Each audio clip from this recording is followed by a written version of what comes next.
Bon, je suis très heureux de vous accueillir à la résidence du sous-préfet de Montdidier cet après-midi. Je suis très heureux aussi que vous ayez été si nombreux au niveau des communes de l'arrondissement à vous engager dans cette démarche de lutte contre les violences intrafamiliales. Je ne vais pas être très long, je vais tout de suite passer la parole à Jean-Claude pour qu'il nous présente la charte de lutte contre les violences intrafamiliales. Mais au préalable, je vais juste vous dire dans quel état d'esprit on s'inscrit. Donc cette charte de lutte contre les violences intrafamiliales, elle s'inscrit d'abord dans la démarche voulue par Monsieur le Préfet de la Somme autour du plan d'action départemental de restauration de la sécurité du quotidien, puisque la priorité 2, vous le savez, porte sur ces violences intrafamiliales, et en particulier sur les violences conjugales, qui représentent aujourd'hui une priorité d'action essentielle pour nos forces de sécurité dans le département. Métropolitain, moi dans mes chiffres j'avais le 3e département métropolitain par nombre de femmes victimes de violences conjugales, puisqu'on a un taux de 14 victimes pour 1000 habitants, avec une moyenne nationale de 10,6. Donc on est quand même très nettement au-dessus. Ce sont presque 4000 faits de violence qui ont été enregistrés dans notre département l'année dernière, soit plus de 10 faits par jour.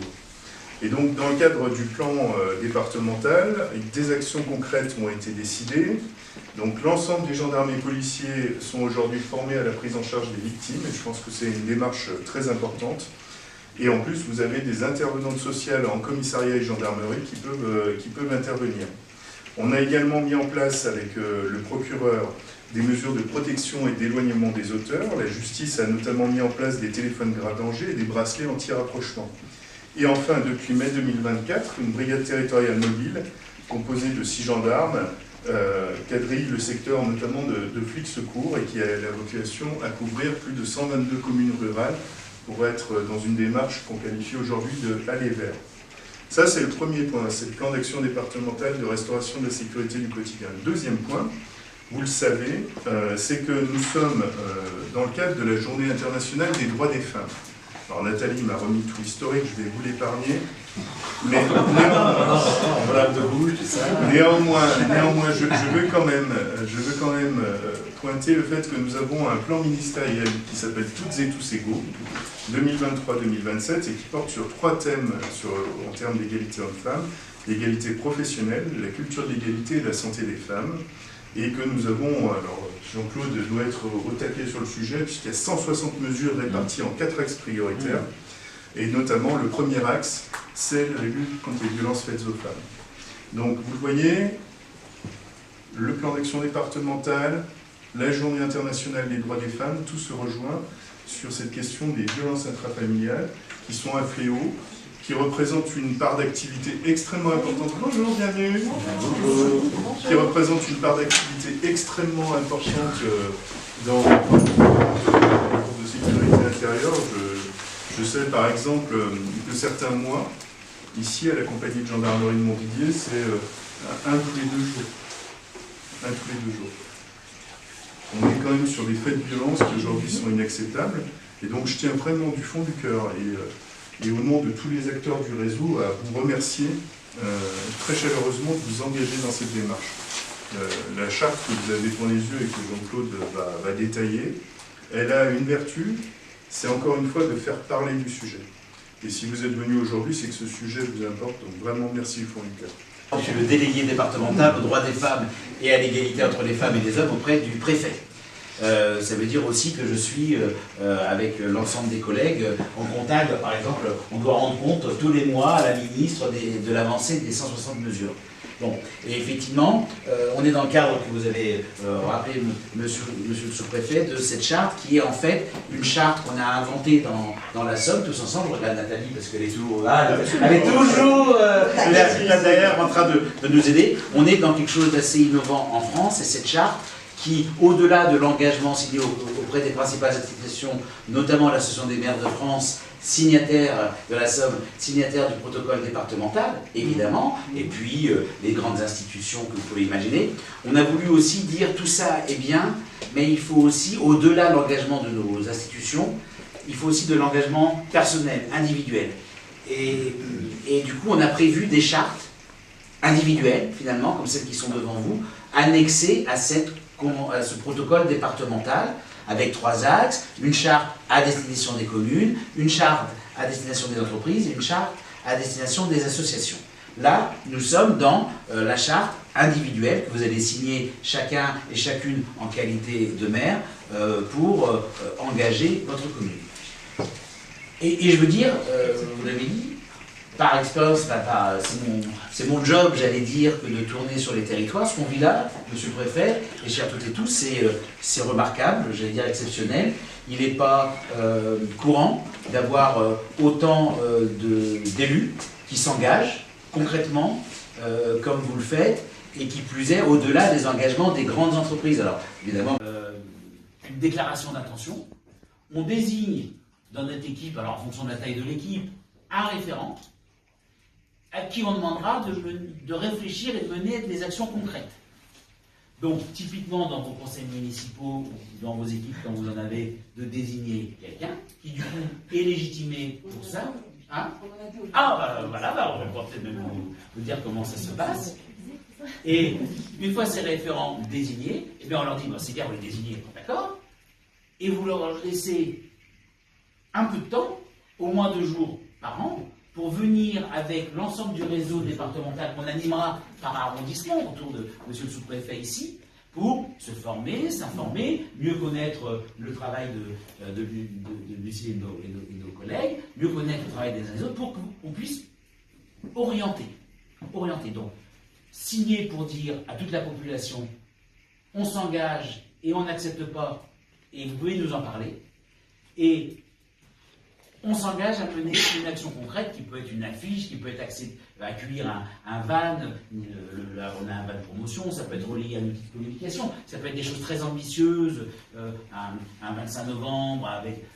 Peu importe. L'important, c'est qu'on soit dans le concret, que régulièrement on puisse, en réunissant les référents, mutualiser nos expériences, avec l'idée que ensemble, on fait vivre dans la durée ce travail pour sur le fond, c'est ça l'enjeu, c'est comme si tous ensemble on tissait un filet de sécurité. Plus on échangera ensemble, plus on aura des rapports serrés entre, je dis les travailleurs sociaux, c'est parce que je voulais garder évidemment nos amis gendarmes un peu, je dis pas le meilleur pour la fin, mais voilà, qui ont un rôle essentiel sur ces questions-là, vous le mettez bien dans votre quotidien. On travaille étroitement.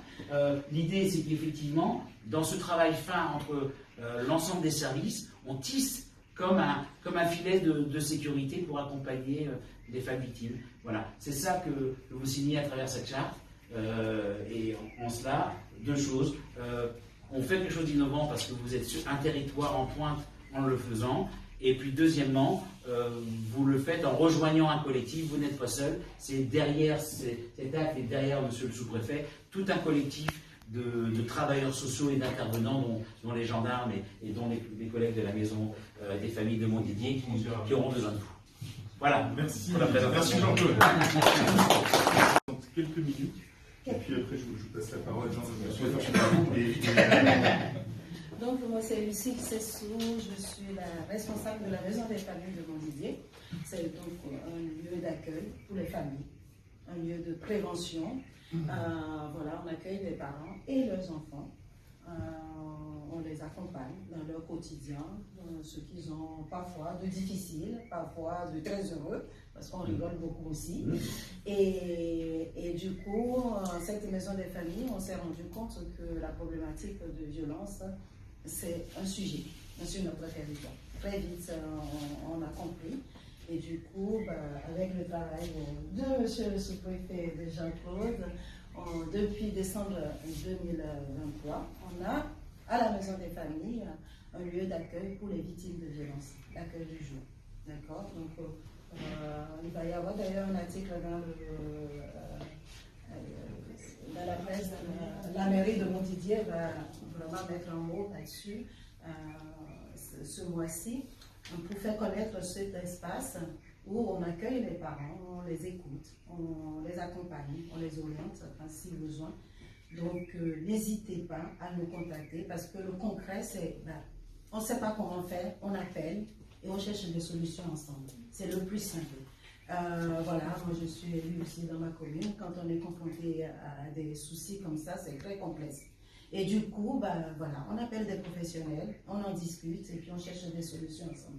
Donc n'hésitez pas, tous ceux qui n'ont pas encore notre carte, il y a des cartes, vous pouvez prendre des cartes et n'hésitez pas, on est là pour vous soutenir, vous accompagner dans ce quotidien qui n'est pas toujours facile dans nos petites communes. Voilà. Je suis le gendarme de la brigade de Montdidier. Je suis arrivé ici il y a 2 ans et demi. Je suis référent adjoint des VIF au sein de la brigade. J'ai eu plusieurs réunions sur Amiens. En fait, ce que je remarque moi, depuis 13 ans de carrière aujourd'hui, c'est qu'il y a beaucoup de victimes qui maintenant osent parler. Je pense que vous savez tout. Alors que même sur les 14 femmes sur 1000 qui dénoncent, il faut savoir qu'il y en a beaucoup plus en réalité. C'est celles qui ont su parler, qui ont eu la force de parler. Parce que c'est compliqué de parler. Homme ou femme, hein, ça va dans les deux sens. Hein. Parfois on n'assume pas. Mais derrière, en fait, nous, ce qu'on remarque aussi en gendarmerie, c'est que souvent la victime dépose plainte une première fois, et ils reviennent sur leur plainte. Et nous, c'est ce qu'on veut, arrêter, c'est le fléau de la peur. Du coup, ça commence aussi avec vous, messieurs les maires, c'est de aussi les pousser derrière, si vous entendez cette histoire-là, qui va venir à vos oreilles, il ne faut pas hésiter à la dénoncer aussi. Vous pouvez en parler avec les adjoints ou autres, aller voir la gendarmerie, on fait faire un courrier qui vous voulez, mais au moins, il faut rester acteur aussi de ces faits. Moi, c'est mon combat aussi, on a tous une vie personnelle, j'ai connu des choses dans ma vie privée, c'est ça aussi mon combat. C'est qu'on puisse parler. Il ne faut pas en avoir peur. Et nous, voilà, c'est en gendarmerie, notre combat depuis quelques années maintenant, c'est que même les parquetiers ne laissent plus passer du tout des violences. Une simple bousculade, c'est une violence. Il faut savoir ça. Parce que les gens vont dire, ouais, c'est lui qui m'a juste poussé. C'est avant que ça commence avec une violence. Aujourd'hui, c'est ça, demain, ça va être quoi? Une claque, un coup de poing, et encore pire. C'est pour ça que nous, en fait, on essaye aussi de se battre pour ça. Moi, quand j'ai une victime qui vient me voir, qui dépose plainte pour violence, je la suis jusqu'au bout. Je ne la laisse pas toute seule dans sa mouise. Vraiment les accompagner, c'est un accompagnement au quotidien. Moi, ici, sur mon en 2 ans et demi, j'ai mis en place 3 TGV. 3 TGV, pardon. Les téléphones en danger. J'ai réussi à mettre en place pour certaines victimes ici qui, maintenant, quand je les vois, elles sont heureuses. Parce que derrière, elles savent qu'elles ont une sécurité. Elles sont aussi protégées, elles sont accompagnées. Et ça, c'est important. Pour ça, je vous dis que c'est très honorable de votre part d'être là aujourd'hui avec nous. C'est-à-dire que votre engagement est aussi là. Ça commence maintenant. Même si ça a déjà commencé avant, aujourd'hui, vous avez signé la charte. C'est très important pour tout le monde.